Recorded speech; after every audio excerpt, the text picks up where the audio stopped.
Simplesmente impressionante o que fez Novak Djokovic na final ou em todo o Aberto da Austrália nesse ano de 2023.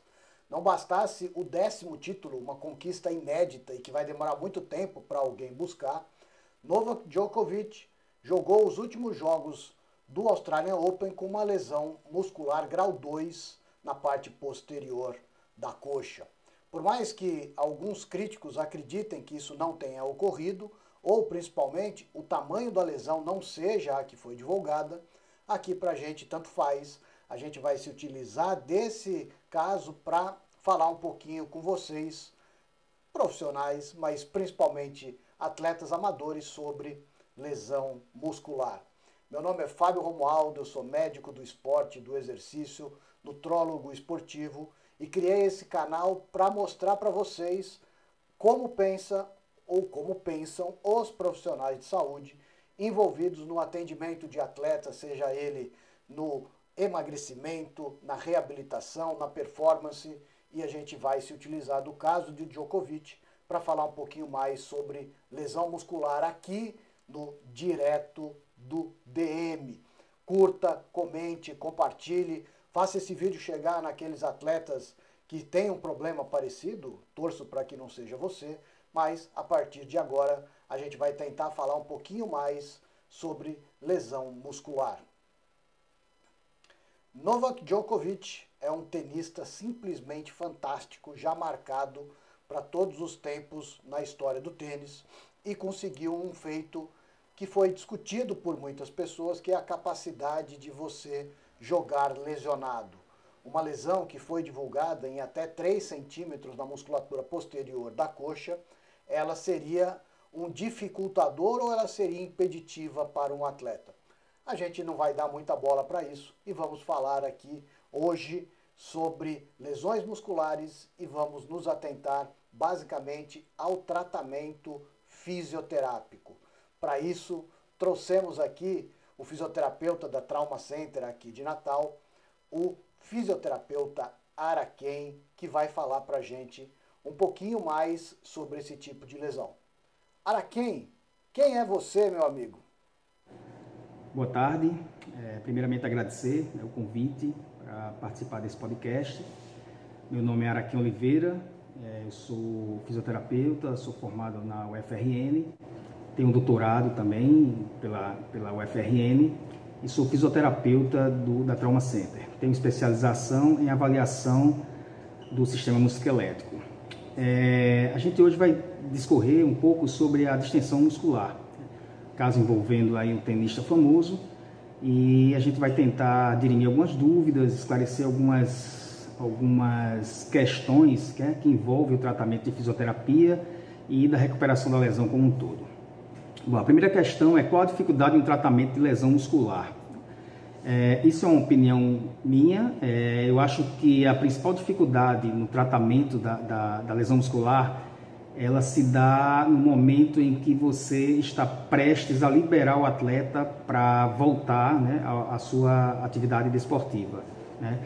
A gente precisa proporcionar esse retorno, né, no menor tempo possível, para um atleta profissional, e com as condições de risco menores possíveis também. Eu acho que essa realmente é uma das questões principais da fisioterapia, não só da fisioterapia, mas de toda a equipe que envolve o tratamento da lesão muscular. E uma das coisas que a gente sempre traz aqui no canal e faz até uma brincadeira, alegando que tratar é fácil, o difícil é você fazer a prevenção dessas lesões. Eu queria falar contigo, Araquém, nessa linha. Qual que é o entendimento moderno, qual é o seu entendimento sobre como precisamos fazer para não nos machucar? Bom, em relação à prevenção da recidiva da lesão, se você se machucou e quer prevenir que isso aconteça novamente, existe uma série de fatores que podem ajudar, né, na prevenção dessas lesões, a recidiva dessas lesões. Um dos fatores principais é a flexibilidade, né? Você precisa, né, manter uma boa flexibilidade para que não haja sobrecarga, né, na musculatura, principalmente naquela musculatura utilizada, né, no gesto esportivo, mais utilizada no gesto esportivo. Força muscular, não só força muscular, mas uma força muscular em equilíbrio, né? Não adianta você ser muito forte em um grupo muscular e muito fraco em outro, adjacente. Isso vai causar um desequilíbrio muscular e pode gerar também aumento de risco de lesão, sobretudo naqueles atletas de futebol. Fazer um bom aquecimento prévio antes da prática esportiva. Então, basicamente, essas são as principais diretrizes, né, para uma prevenção. Obviamente, horas de sono, um sono reparador, a alimentação bem correta, a disciplina nos exercícios, tudo isso vai facilitar bastante, né, num menor risco, né, para recidivas de lesão. Uma situação que é muito comum, que nós, quando estamos vendo atletas importantes na televisão, nos identificamos, são com algumas situações que eu queria a sua opinião. Explica para mim, explica para quem está assistindo a gente aqui no direto do DM, qual é a sua impressão sobre situações compressivas, uso de coxal ou eventualmente outro tipo de situação, os tapes que são muito comuns, que a gente vira e mexe também tem observado. O que você pode me dizer sobre isso? Bom, existem alguns recursos utilizados no dia a dia, né, que a gente observa, né, como coxal, como tapes, né, aquelas bandagens elásticas colocar sobre a musculatura. Esses recursos, eles não estão bem fundamentados na literatura, né? Não estão bem, eles não são embasados cientificamente, que nos dê a segurança, né, de utilizar e saber que estamos gerando um benefício para o paciente, né? Então são recursos que a gente vê na clínica, no dia a dia, mas que não tem evidência científica forte e comprovada. Então, com a ciência baseada em evidências, a gente também não recomenda o uso disso, porque também não vai trazer nenhum benefício até então, né? Então, a gente aguarda mais pesquisas sobre isso, sobre esses recursos, para se posicionar melhor sobre a utilização ou não desses recursos. É extremamente comum no dia a dia dos atletas, que já é até uma situação que todos conhecem, que é o gelo, né? Existe um protocolo que você usa, que você acha mais interessante? Tem jeito certo de trabalhar com o gelo? Qual é a proposta do gelo? Bom, em relação aos recursos utilizados na fisioterapia, a crioterapia ou a terapia com compressas de gelo, ela é extremamente indicada, principalmente na fase inicial, né, da lesão, na fase aguda. A gente utiliza normalmente o protocolo Price, que é a compressa de gelo mais a compressão por uma faixa elástica e elevação. Isso ajuda a reduzir o hematoma local, a diminuir o processo inflamatório e avançar um pouco mais nessa cicatrização da lesão.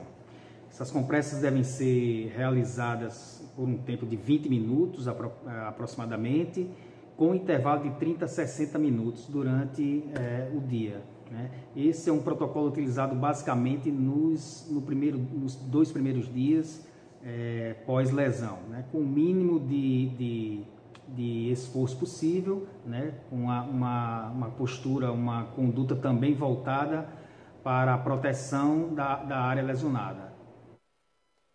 Talvez nessa linha de situações famosas na fisioterapia, além do gelo, tem o choquinho, o TENS, né? O que você pode me falar sobre isso? Bom, outro recurso bastante utilizado é a TENS, nós chamamos de TENS, é um eletroanalgésico, como o próprio termo já diz, é um equipamento que ele vai promover analgesia local. Então, se existe dor, existe indicação para a utilização da TENS, porém os seus efeitos eles não são prolongados, né? Basicamente os seus efeitos, o efeito da TENS ele cessa quando se encerra a utilização, né? Então, normalmente, o efeito da TENS ele não se sobrepõe, no caso da analgesia, ao gelo, à utilização do gelo, né, da crioterapia. E, evidentemente, que o recurso pode ser utilizado, e até deve, só que com os seus parâmetros, né, com o seu protocolos específicos, né? Uso mais duradouros, né? Não utilização apenas de 5, 10 minutos, mas se for dor intensa, né, existem alguns TENS portáteis que são utilizados durante todo o dia, né, do tratamento. Quando a dor reduz um pouco mais, acho desnecessário, isso é uma opinião, acho desnecessário o uso, pois o gelo ele já oferece uma boa indicação para o tratamento da dor. Além disso, o ultrassom também é relativamente famoso. Como é que é? Qual é a do ultrassom? Bom, o ultrassom ele também é um recurso bastante recomendado e utilizado, né, na fisioterapia.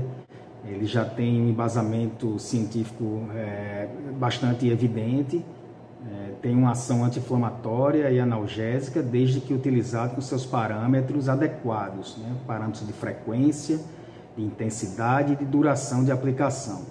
Então, o ultrassom ele promove, ele tem uma ação anti-inflamatória e analgésica. E isso, de fato, ele é um recurso bastante utilizado e recomendado, repito, no tratamento de fisioterapia. E era quem? Existe espaço também para o laser? Vocês utilizam tanto na fase aguda, na fase crônica? Como é que você poderia me falar sobre o uso do laser? Bom, em relação ao laser de baixa intensidade, ele é bastante indicado principalmente na fase aguda, ali nas primeiras horas após a lesão. Na fase crônica ele já não tem o mesmo efeito, não há um benefício do laser de baixa intensidade no retorno do atleta à sua prática desportiva em relação à terapia baseada por exercícios. Então, não há contraindicação de utilizar o laser, porém os benefícios eles são ainda bastante discutíveis. Perfeito, perfeito. Agora o mais importante, esse atleta, ele volta a treinar quando, como é que é? Existe um protocolo definido para a retomada das atividades físicas desses atletas que sofreram lesão muscular? Bom, e qual o momento ideal, né, do atleta voltar às suas atividades, né, após uma lesão, após o tratamento, qual o momento ideal? Embora a gente tenha alguns prazos, né, de acordo com o grau de lesão, né, mas, como eu falei no início, essa é a grande questão, né, de quem trata a lesão muscular, né, qual o momento ideal. A gente sabe que em lesões do tipo 2, por exemplo, né, lesões estruturais, né, já há uma lesão próxima a 50%, né, de um fascículo muscular, né, de um feixe muscular, e essas lesões elas podem durar, elas podem ser recuperadas dentro de 15, mas podem ser prolongadas até 30 dias. Né? Então há muito a sensibilidade de quem está tratando, o protocolo que é seguido desde o início, né? Se o protocolo foi seguido, foi bem realizado, né? E isso no dia a dia, o feedback do dia a dia, quem vai responder para nós o tempo ideal para o atleta voltar, né? Essa é uma grande questão realmente, mas então as diretrizes elas nos traz e nos mostra que o tempo que está lá, né, determinado, lesão tipo 1, 15 dias, lesão tipo 2, de 15 a 30 dias, lesão tipo 3, um pouco mais de tempo, isso é muito relativo, e isso vai depender muito da prática esportiva, né, do paciente e também de todo o protocolo realizado por ele. Pois perfeito, meu amigo, é super importante a gente que está aqui tentando passar informações aí para a população em geral, atletas de todos os níveis, de todos os tipos, de todas as modalidades, alto, magro, gordo, baixo, com rendimento, sem rendimento, que logicamente o que a gente passa aqui é um esboço do que vai acontecer com você, porque apesar de Djokovic não parecer humano, ele é humano e tem as mesmas características que cada um de nós, mas o processo da individualidade ele sempre vai ter que ser analisado. Dessa maneira aqui, a gente precisa fazer o diagnóstico o mais rápido possível, né, via de regra com uma ultrassonografia e ressonância magnética. Em outros programas a gente vai falar sobre isso. E começar o protocolo de fisioterapia da maneira mais rápida. É super importante que o atleta tenha a devida paciência para que toda a parte de cicatrização dessa lesão ocorra, que se diminua ao máximo uma nova lesão e que a pessoa possa retomar a sua capacidade atlética e fazer os seus treinos e as suas competições o mais rápido possível. Gostou desse vídeo? Curte, compartilha, comenta. É mais um vídeo direto do DM para você. Um abraço.